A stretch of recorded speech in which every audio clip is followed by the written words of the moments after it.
Hello, everyone, and welcome to another episode of the Bold Take Scouting Podcast. As you can see with the graphic here on the screen, today we are breaking down our top 6 quarterbacks in the 2022 NFL draft class. I've been really excited for this episode because over the past few weeks, we've been digging into the tape of these quarterback prospects, watching game after game after game. And, obviously things can change. The process is just getting started. But right now, here are our rankings. And for those of you who are listening on our platforms like Spotify and Apple Podcasts, I'll let Alex read off our rankings, and then we'll get right into the analysis. Yeah, so my rankings, I have Matt Corral 1 with a 1.4 grade, Kenny Pickett at 2, also with a 1.4, Carson Strong at 3 with a 1.8, Malik Willis at 4, 1.9, Sam Howell at 5 with 2.7, and Desmond Ritter at 6 with a 4.2. And then I have Matt Corral also at number 1 with a 1.5, Pickett closely behind at a 1.5, and then I have Willis at 1.9, Strong behind him at number 4 at 1.9, Sam Howell at 2.9, and Desmond Ritter at 4.0. And just to refresh everyone on our grading scale, of the first number is the round grade, and then the decimal is where in the round. So, for example, a 1.5 is a mid first round grade, a 1.9 is a late first round grade, a 2.9 is a late second round grade, a 4.0 is an early fourth round grade, and so on. But let's get right into it. This was a big decision here. We both have the same grade on Corral and Pickett. Alex, what made you go with Matt Corral as your QB1? So I think to start off, just what really gave Corral the edge for me, and we'll get into all the specifics later, but I think he just has a higher upside athletically. Pickett definitely is sneaky athletic, but Corral's just on another level athletically. So I think, neither are perfect prospects, but I think Corral probably has a little bit higher upside in my opinion. And what put Corral over Pickett for you? Well, for me, I think that they have a lot of the same traits. I think that they're both really good distributors of the football. Both of them are able to process the field, go through their progressions, find the open man, and they deliver the ball accurately to all 3 levels of the field. Now, what I saw more consistently from Corral than Pickett is the ability to stand tall in the pocket against pressure and deliver a pass accurately. We both know that they're good athletes. As you said, Corral is an even better athlete than Pickett, but time and time again this season, we saw both of them being able to escape pressure and get chunks of yardage with their legs. But that's going to be harder to do at an NFL level. And obviously, if you can complete a pass from within the pocket, you want to take that rather than risk getting a hit or a fumble or whoever knows what can happen outside the pocket. And I think that Pickett can just be a little too jittery when he faces pressure and look to bail the pocket a little sooner, while I think Corral really stands tall in there more consistently until he can find an open target. And then the arm strength was also a bigger plus for Corral than Pickett. Pickett has plenty of arm strength and definitely enough to be a franchise quarterback at the next level, but I see some of his passes tailing off in the deeper portion of the field, whereas Corral really just has the arm to launch it downfield, and he gets his deep ball where he needs it to be without it being underthrown at all. Yeah, I think both of them have true franchise quarterback potential. It's not a quarterback class like last year, but I mean, if you look at our grades, we have four quarterbacks with first round grades, and they all definitely have franchise quarterback potential. I think we'll hop into a little more specifics on Corral first, then we'll make our way down the list. So for me, like you said, Corral definitely a little better arm strength than Kenny Pickett, although they both have really good arm strength, like you mentioned. Um, and Matt Corral obviously super effective in the RPO game. And that's really the offense they ran at Ole Miss. Something that kind of concerns me a little bit though is he might have a little bit harder or longer of a transition just because they probably won't be running the RPO game as much at the NFL level as they do nearly every play at Ole Miss. We know Lane Kiffin is a great offensive mind there, and a thing with Matt Corral is, he's a little bit on the smaller side, about 205 pounds. So he does need to tone down his running a little bit. And, I love the way he runs. He's a hard runner, but he's not a running back. He's a quarterback. So I would like to see him slide a little bit more, take some less hits. And we did see some ankle injuries this year with Matt Corral. So that's going to have to be fixed up. But, that's just a learning curve thing. I don't see why he couldn't, avoid some of those hits and some injuries. Yeah, I think I'm with you on that. Durability is my biggest concern regarding Matt Corral. We really saw his body start to break down over the second half of the season. He had injuries to both ankles. We saw it in the bowl game where it ended up being not as serious as was originally thought. And so we're really thankful for that, given his NFL draft chances. But other than that, there's no glaring weaknesses. I think there's a lot of little things that he could improve on. Like he can still take less sacks. He can still become more consistent throwing the deep ball. I think that he can still sense pressure better, but in all those areas, he's really not below average. So I think just across the board, he can improve, and there are a lot of things that he's good, not great at, and so there's a lot of room for improvement there. And the only thing that I could see really holding him back is if injuries really struck him hard in his NFL career, or as you said, if his transition was longer than expected. I do want to address one thing is that we had Corral pretty low heading into the season. And last year, as a lot of people know, he had 2 games, the Arkansas and LSU games, where he had 6 interceptions and 5 interceptions. Matt Corral coming into the 2021 season was, can he throw a pick or have a bad play and just forget about it and keep playing without it letting it affect him beyond that? And I think I saw that from Matt Corral this season. I think he got a lot mentally stronger, and I'm pretty confident that a disastrous outing like that is in his past. And, I really like his toughness, his leadership, how driven he is. So I think mentally and in terms of intangibles, I think that Matt Corral has reached the point that he needs to be, which he wasn't at all at a year ago. Yeah, I think our analysis of him last year was fair. We just, we said he has the potential to be a top 10 quarterback prospect if he can fix those concerns. And like you said, he definitely did. I think he had 4 interceptions on the season. You can correct me if I'm wrong on that, and I don't remember seeing a multi-interception game. So to me, just looking from a big picture view, that shows me he can throw an interception and come back from that and not, have his mistakes mount on top of one another like they did last year. Yeah, he had 5 interceptions, but that's just a little technicality. I totally agree with you on that. And now let's move on to Kenny Pickett. He really wasn't even a guy that was on scouting radars to be an early round pick. He was maybe in that mid to late round portion. We scouted 10 quarterbacks heading into the season, and he wasn't one of them. But he really had a tremendous season. He was a Heisman finalist for good reason.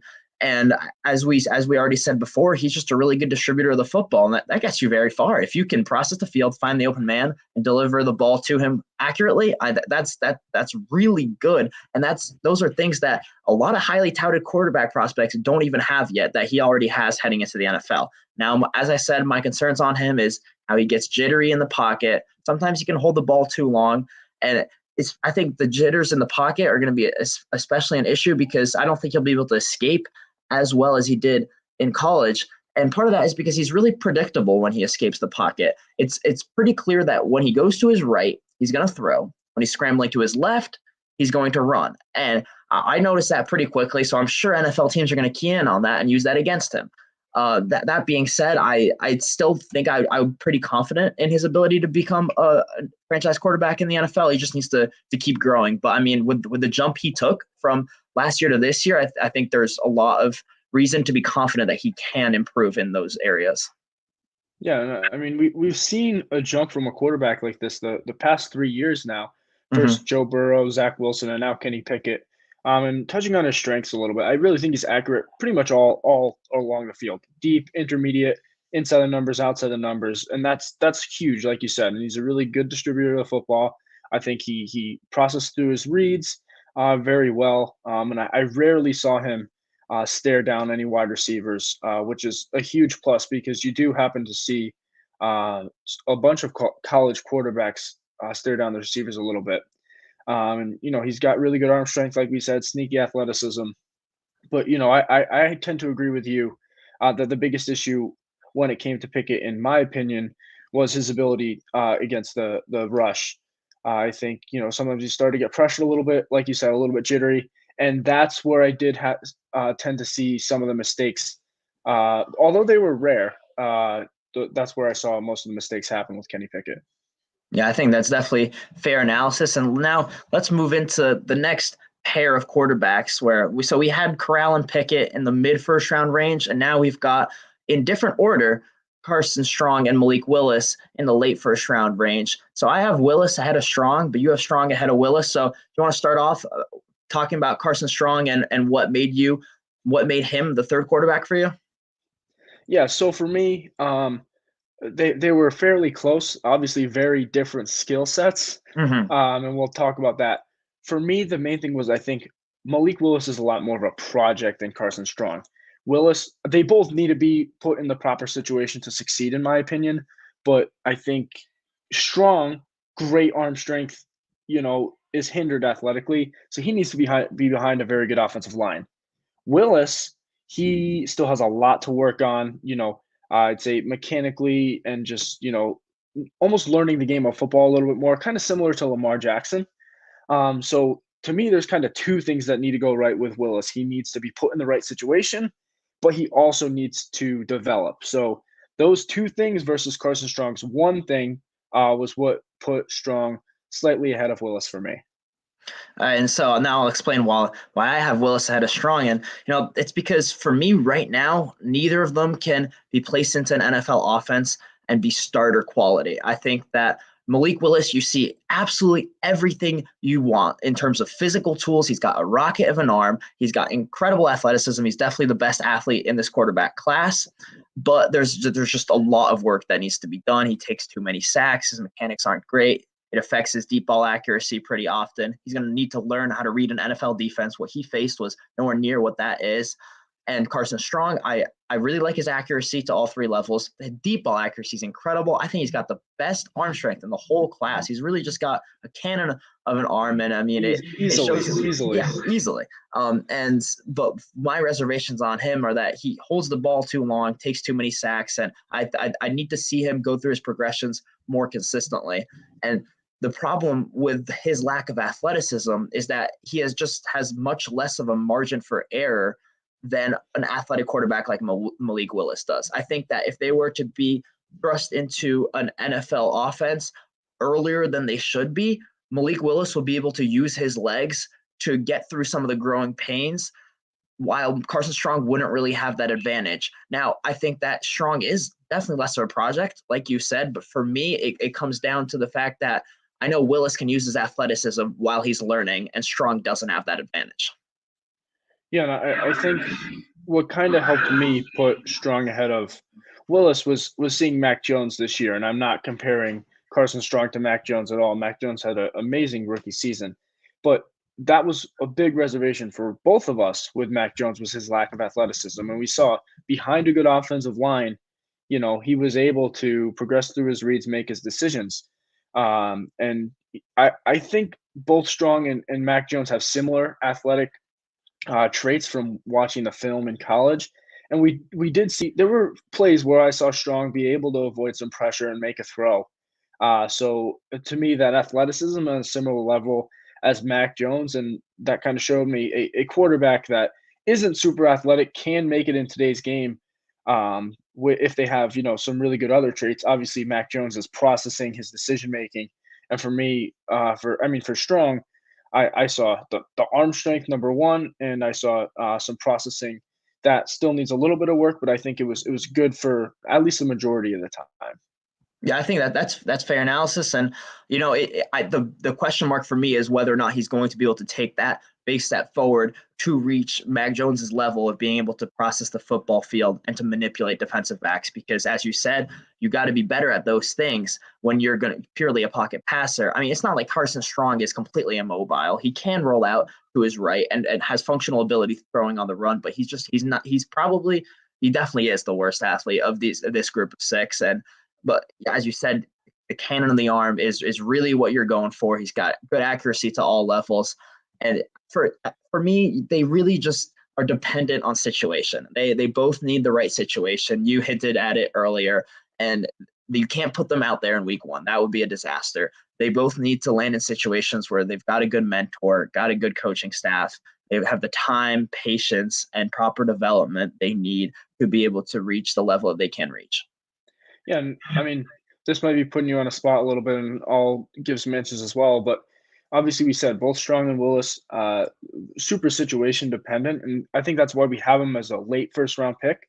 Where are some situations that you'd like to see the two of them land that you think they could be most successful? Okay, I'll give you one for each. I'll give you Malik Willis to New Orleans. I think that Sean Payton is a really creative offensive mind. He obviously had a lot of success with Drew Brees in the past. Now, Malik Willis is a very different kind of quarterback than Drew Brees, but we've seen him embrace a very athletic profile like Taysom Hill. And I think Malik Willis can do so much more than Taysom Hill in terms of being a pure passer in the NFL.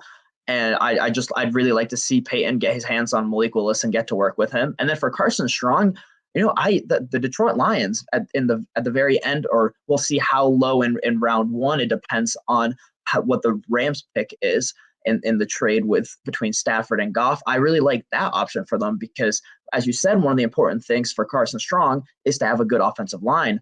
And I really like their offensive line. They've got really good bookends in Taylor Decker and Penei Sewell now.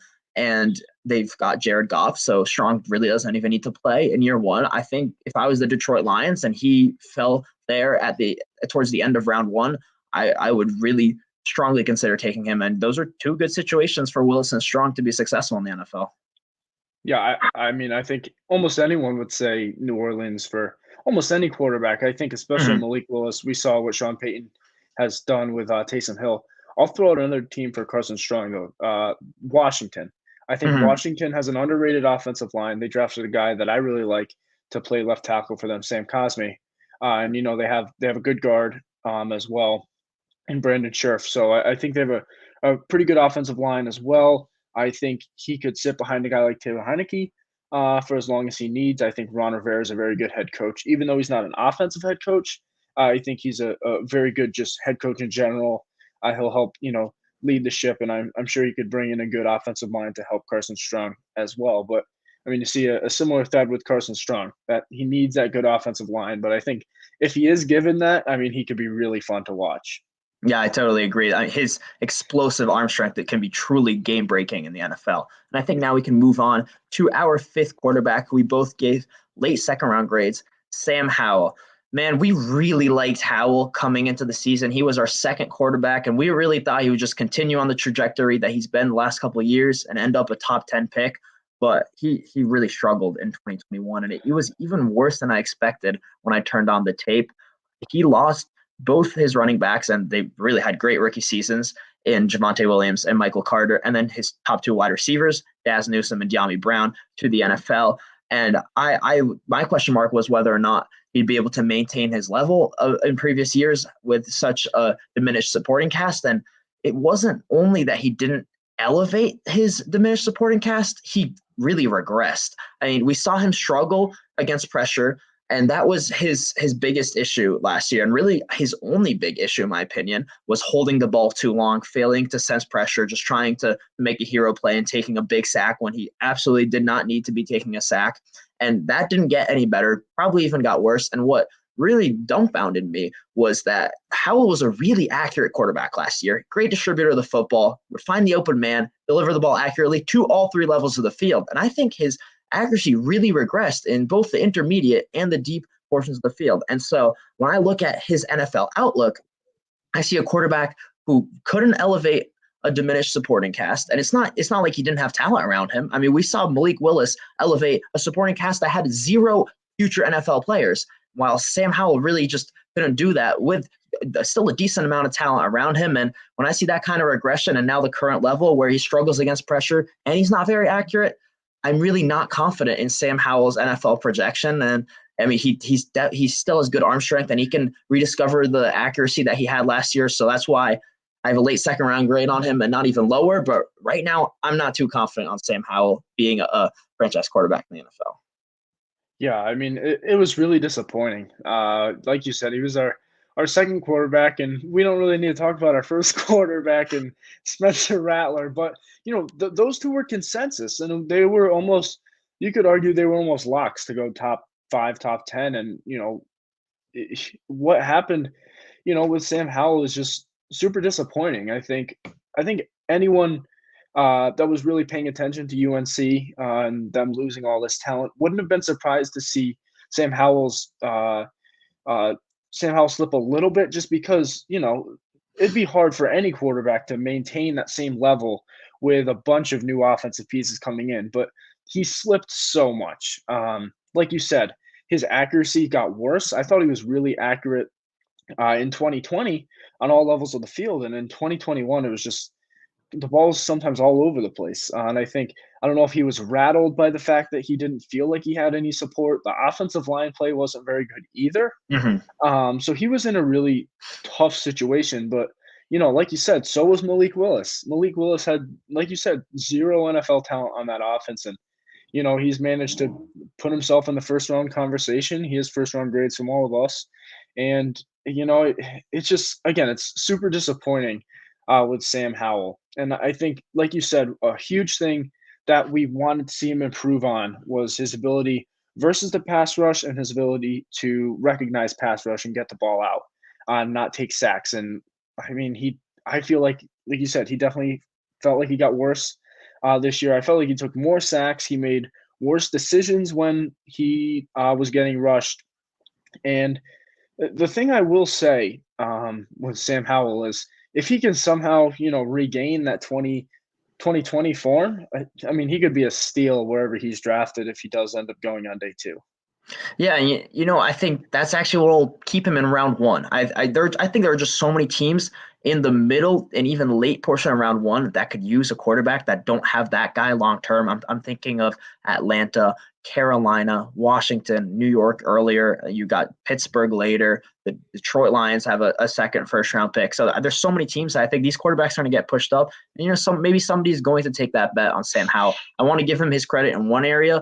The one thing he did improve significantly on was his running ability. We thought that he was just an underrated runner who could get yards when he needed to last year, but this year he was a high volume runner on the ground, and he proved to be a very good one. He was really tough, athletic, even had some shiftiness to him, and his contact balance was what I thought was his best trait as a runner. And I mean, I think he's going to need that if he's going to be successful in the NFL, but he's really got to find the right situation and maybe just get a mental reset, really just wipe out this year, get back to what made him good in 2020. And I maybe there's a coach out there who can really get him back to his roots and then improve on what he still needed improvement on at that point. But right now there's too many question marks, and the 2021 tape is too poor for me to be confident in Sam Howell. It almost seems like he got like the yips, in Yeah. baseball. Sometimes it almost seemed like a mental block, because we saw the physical talent, we saw the arm strength, we saw the accuracy, and it was just anytime he had the football in his hands and had to, deliver the ball to a wide receiver, it just looked like he was struggling there. So I think, like you said, a mental reset is a great way to put it. And if he's put in that right situation again, maybe the New Orleans Saints with a coach like Sean Payton, I think he definitely has potential to regain that 2020 form. But I think both of us would agree that we wouldn't risk that. Yeah, a quarterback getting the yips is a scary thing. You want that guy to be the most mentally strong person on the team. I think now we can move on to our sixth quarterback, and we took the guys who are given a shot to go in the first round right now. We scouted them, and so coming in at number 6 is Desmond Ritter. And I got to be frank, I don't understand why he has some first-round grades from NFL scouts. And there was actually a confirmed report by Jim Nagy, who is the director of the Senior Bowl, and every year gives very reliable opinions on the NFL draft process, who said that he does have first-round grades from some NFL teams, and I don't really see it at all. I think that he's got a lot of good things. He's got a strong arm. He can read the field pretty well, find the open man. And he's a good runner too, but the accuracy is just not what it needs to be an NFL quarterback. I think that it's going to be even bigger of an issue in the NFL because there's just so many instances where the ball gets sprayed pretty much wherever downfield. And that's with defenders who have better instincts and better athleticism in the NFL. That's going to result in turnovers much more often. He holds the ball too long too. He drops his eyes versus pressure sometimes, which is a really bad thing. And there's just a lot of mechanical issues that are behind that lack of accuracy. And I didn't see these things improve enough over the last couple of years. He played with a really good supporting cast on big stages this year with Cincinnati, and credit to him, he was good enough to get where they were in the college football playoff. But I just think he's a better college quarterback than NFL quarterback because the accuracy isn't there. And maybe you can fix accuracy. We've seen it with a guy like Josh Allen in the past, but there's just so much there to work on, and I don't know if the reward is big enough to take a risk on him pretty high. I don't think his arm strength is good, his athleticism is good, but nothing is elite for me to say, you know what, I want to take him in the first couple of rounds and really just give that much draft capital and attention to him. Yeah, I think, I don't want to just destroy the guy in this podcast. He's obviously, worthy of a mid-round draft pick in our opinion, which is, very good. He's definitely going to be a top 10 quarterback in this draft. And I think he could make a good backup for teams that are run first. Kind of the Ravens, I think, might be a good spot for him to be a backup, just because when you have a backup, it's good to match up the skill sets. And I think his running is his biggest strength. He's a very good runner. He's shifty. He's super athletic. But he's a quarterback. He still has to throw the ball. And like you said, he has the arm strength. He does show that he can find the open man. But the accuracy, like you said, is really all over the place. And it's all over the place on all levels of the field. Not just deep, not just intermediate. He's inaccurate on short passes. He's inaccurate on passes to the running back out of the backfield behind the line of scrimmage. So for me, Josh Allen, you could say they fixed his accuracy, the Buffalo Bills did, and they definitely did. But you brought up a great point. Josh Allen had that elite arm strength. Mm-hmm. And, Desmond Ritter's arm strength is good, but it's not Josh Allen level. So I think, you brought up a great point where, yeah, sure, maybe you can fix it, but is it worth it? Is he going to be Josh Allen? And I would argue no. And I didn't see him, lead a lot of his wide receivers or throw anybody open. It was more of, all right, I can scan the field. I can read the field really well. Oh, he's open. I'm going to throw it to him. And sometimes it would be an accurate pass and sometimes it wouldn't. And like you said, that really kind of falls on mechanics and being consistent with, releasing the ball the same way, stepping with the same foot, pointing your foot at the receiver, all these things that he really didn't do. And, can we blame him? Do they have great quarterback coaches at Cincinnati? I don't know. Would he have been different if he had played with the coaches at Alabama, at Ohio State? Maybe. And, who knows what will happen when he's put in the NFL with NFL level quarterback coaches. But again, I'm not willing to bet on Desmond Ritter fixing all that and becoming a top quarterback in the league. Yeah, I think there are just some things that are too ingrained to completely fix at this point. I see some similarities between him and Jalen Hurts, and the comparison I had to Hurts was Tyrod Taylor. And, Hurts has gotten his chance to be the guy in Philadelphia. And right now, I think the jury's still out on Hurts. But at the end of the day, I'm going to stick with that comparison. I think that both in terms of style of play and NFL level, he's going to be a Tyrod Taylor type of guy. And I think I'd give that same projection to Desmond Ritter. And that's what a 4.0 is, in my opinion, in terms of a grade. It's an early fourth-round grade to a guy that I think is going to be a good spot starter, a good backup, down the road, a good bridge quarterback. He's just not going to be a franchise quarterback because there are too many limitations. And that's what I see in Desmond Ritter because of those limitations as a passer, as we've talked about. Yeah, I think Tyrod Taylor is a great comparison for both Jalen Hurts and Desmond Ritter. And I think that pretty much wraps up us, talking about these top 6 quarterbacks. A few things that I feel like we need to point out here. Like you said in the beginning, it's still early. It's only January right now. The draft is rolling around at the end of April. There could be a whole bunch of things that come out on these guys. This was mostly based off of the tape that we were able to watch.